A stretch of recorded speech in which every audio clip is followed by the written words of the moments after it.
আমরা একটা ফাউন্ডেশন করেছি, এই যে গত 1-1.5 সপ্তাহ আগে কোরআন সুন্নাহ ফাউন্ডেশন রেজিস্ট্রেশন হয়ে গেছে।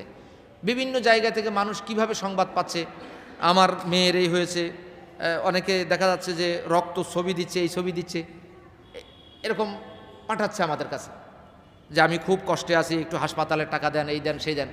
তাহলে মানুষ অনেক কষ্টে আছে, অনেক দুঃখে আছে। আর রাজনীতিবিদরা দেখবেন বিভিন্ন জায়গায় পোস্টার টাঙিয়ে সমাজসেবক, সমাজের বিশিষ্ট দানবীর সমাজসেবা। এত মানুষ যদি সমাজসেবা করে, আমাদের চৌগাছার সমাজসেবা আছে, সেবক আছে কয়েকশো, আপনার এই পাশে কি জিগর কাছে আছে কয়েকশো, কোটসাদপুর আছে কয়েকশো, আপনার এদিকে মহেশপুর আছে কয়েকশো, যশোরে আছে কয়েকশো। এত সমাজসেবক যদি এক একটা থানায় তারা একটু দৃষ্টি দেন, তাহলে থানার চেহারা পরিবর্তন হয়ে যায় না?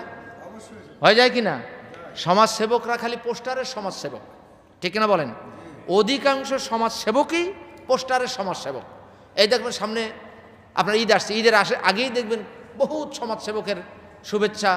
চৌগাছাবাসীকে আন্তরিক পানঢালা মোবারকবাদ শুভেচ্ছা জানাচ্ছি। শুভেচ্ছা জানার তোমার কি দরকার? 2টা ঘরে তুমি দাও, পাঠাও, সামাই পাঠাও, সামাই পাঠাও, ওটা তো পাঠাতে পারবে না। তোমার যেই টাকা খরচ হয়েছে এই সাইনবোর্ডে, পোস্টারে, এই টাকা 10 জন মানুষকে দিলে তারা ভালোভাবে ঈদ করতে পারতো, ঠিক না বলেন? মানুষ খালি উল্টাপাল্টা জায়গায় বেশি টাকা খরচ করতে পারে। তো ইনশাআল্লাহ আপনারা যোগ্য ব্যক্তি দেখে ভোট দিবেন। ভোট দেওয়া সালে আল হোসাইমিন ফরজ বলেছেন। কোনো রকমের মাসাইলের দিকে আপনারা তাকাবেন না ইনশাআল্লাহ। আমি একজন কোরআন গবেষক হিসাবে আল কোরআন একাডেমিতে আমি 5 বছর প্রধান কোরআন গবেষক হিসাবে চাকরি করেছি, প্রধান কোরআন গবেষক হিসাবে চাকরি করেছি। তো আলহামদুলিল্লাহ কোরআন গবেষক হিসাবে আমি বলছি যে কিয়ামতের মাঠে যদি আপনারা আমাকে দায়ী করেন, আমি এটার হিসাব দেব। আমি বলছি আপনারা সবাই ভোট দেবেন, যোগ্য ব্যক্তিকে ভোট দিবেন। কাকে? সামগ্রিক বিচার করে ভোট দিবেন। এককভাবে এরকম বিচার করবেন না, হাসি দেখে, চেহারা দেখে, প্রতিশ্রুতি শুনে, এগুলা দেখে আপনারা ভোট দিবেন না। ভোট দিবেন কি দেখে?